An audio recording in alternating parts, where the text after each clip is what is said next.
Get out of your own way. Overcoming self-defeating behavior. Practical lessons for conquering procrastination, fear, envy, neediness, guilt, and more. Having unrealistic expectations. Having unrealistic expectations. Shakespeare says this, and I quote, "Oft expectation fails, and most oft there where most it promises." Oft expectation fails, and most often there where most it promises. Maxine came to me for help with what seemed to be a reasonable goal, to get back together with her ex-husband. She mentioned several perfectly good reasons why the marriage would work like a dream this time around, even though the first attempt had been a nightmare. She knew what had gone wrong and exactly what she and her ex-husband had to do to fix the relationship. Having personally helped many ex-spouses to recouple, I thought she was approaching the reconciliation sensibly. It was only when I asked about her ex-husband's attitude that I realized how deluded she was. Her former spouse had already remarried and fathered 2 children.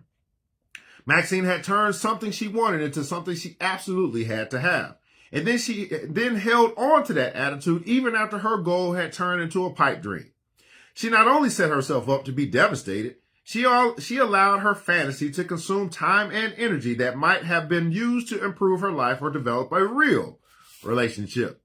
In my experience, most of our expectations are fair and reasonable. However, they are not always realistic. It is reasonable to start a new career at midlife, but it is not realistic to expect it to be easy or result in immediate success. It is reasonable to accept a friend to understand your feelings, but it might not be realistic if he or she is a very analytic, solution-oriented person. People who habitually choose unrealistic goals allow wishful thinking to override their grip on common sense. In their minds, if they want something, it must be feasible to attain it. They like to gamble on big payoffs, but they need a Las Vegas bookmaker to help them calculate the odds. They don't assess realistically whether they have the talent, resources, and savvy to realize their dreams and whether conditions are favorable. To make matters worse, they are usually so sure of their prospects that they fail to set up contingency plans or prepare themselves emotionally for defeat. As a result, they don't merely have setbacks, they fall back all the way to square one and sometimes even further. And each loss increases the need for quick vindication, which makes long shots even more attractive. Simon Weil says this, and I quote, "Attachment is the great fabricator of illusions. Reality can be attained only by someone who is detached. Attachment is the great fabricator of illusions. Reality can be attained only by someone who is detached." Of course, it's fine to be a big thinker if you're always a big doer. Real doers and visionaries are different from unrealistic dreamers in their respects. They take pleasure in the sheer pursuit of their goals, not just the outcome. They know that if they fall on their faces, they can pick themselves up and be okay. They know the odds and are prepared for possible defeat. One hugely successful entrepreneur I know has turned many a long shot into a victory. He takes on risky projects all the time, but he has no illusions about their potential and prepares himself financially and emotionally to not be devastated if he should fail. If you're going to take on long shots, it is not only vital to have the wherewithal to achieve them, but to make sure you can handle failure. If you want to have something and you don't get it, you'll be disappointed. If you need to have it and you don't get it, you'll be depressed. If you just gotta have it and you don't get it, you'll be devastated. I encourage my patients to appraise how realistic their goals are and to set their expectations appropriately. If your goal is unrealistic, don't go after it with a gotta have it attitude. It's safer to lean towards needing it or wanting it. This is especially true in relationships. As a rule, since other people are so unpredictable, it is best to treat your expectations as wants. If you treat a long shot like a sure thing, it's a sure thing, you will end up disappointed. But if you treat a long shot like a long shot and a sure thing like a sure thing, you are a good bet to get everything you deserve out of life. Here's a usable insight for today. Just because it's reasonable doesn't mean it's realistic. Just because it's reasonable doesn't mean it's realistic.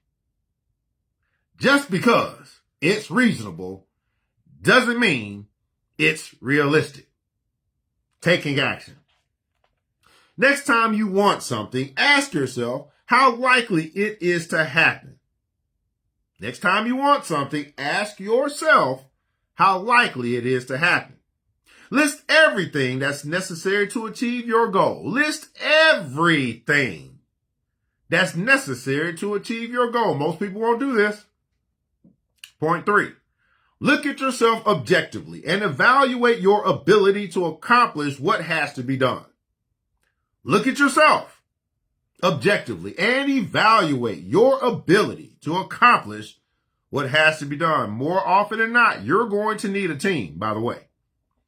Number 4, rate your goal on a scale of 1 to 10, with 1 being totally unrealistic and 10 being a sure thing. The lower the score, the more important it is to have a backup plan that will work.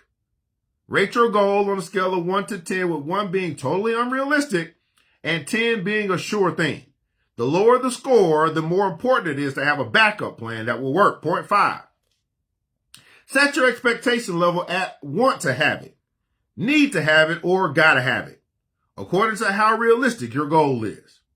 Set your expectation level to want to have it, or need to have it, or gotta have it, according to how realistic your goal is. And point 6, try not to feel gotta have it with a long shot unless you're prepared to be devastated. Try not to feel gotta have it with a long shot unless you're prepared to be devastated. Having unrealistic expectations. Get out of your own way. Overcoming self-defeating behavior. Practical lessons for conquering procrastination, fear, envy, neediness, guilt, and more, by authors Mark Goulston, MD, and Philip Goldberg.